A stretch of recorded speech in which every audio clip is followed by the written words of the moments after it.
was the year when the escalating war in Vietnam, which Humphrey dutifully supported, deployed nearly 500,000 American soldiers and took more than 10,000 American lives.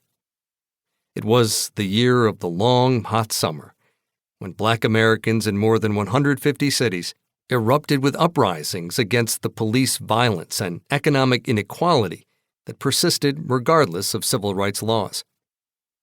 And it was the year when Hubert Humphrey first noticed that his urine was stained with blood. Of the team of doctors who examined Humphrey, only one warned of incipient cancer, and he was overruled. The decision suited Humphrey's congenital optimism and his yearning for the presidency, and he went through the 1968 campaign assuming good health. The next year, a biopsy confirmed evidence of bladder cancer, and after 4 more years without Humphrey having either symptoms or treatment, doctors discovered a spot of malignant tissue termed microinvasive. The word meant that the rogue cells could sink roots and spread, like the plagues of thistle that overran the wheat fields of Humphrey's prairie childhood. Subsequent rounds of radiation and chemotherapy, a regimen that Humphrey described as the worst experience of my life, bought him 3 years of remission, and with it, the false hope of full recovery. For in the fall of 1976, Humphrey again spied blood in his urine, and a biopsy confirmed that the bladder cancer, far from defeated, was expanding.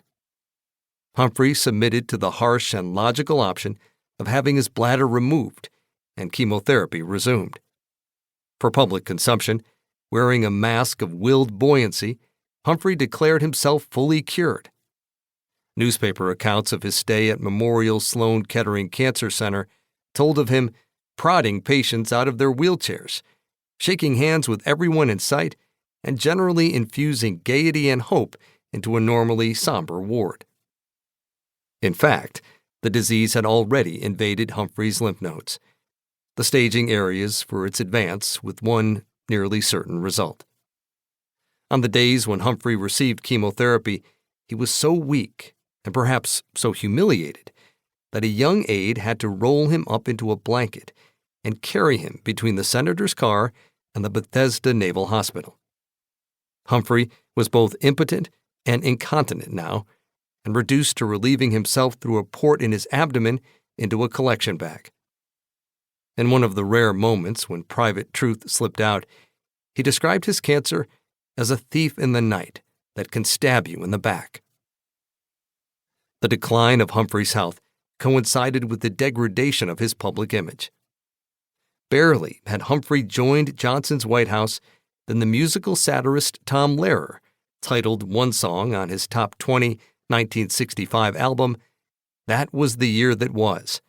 Whatever Became of Hubert." Once a fiery liberal spirit, Lehrer sang in answer to his own question, but now when he speaks, he must clear it. The clearance, Lehrer's sophisticated listeners understood, had to come from Lyndon Johnson, and its price was Humphrey's cheerleading for the Vietnam War.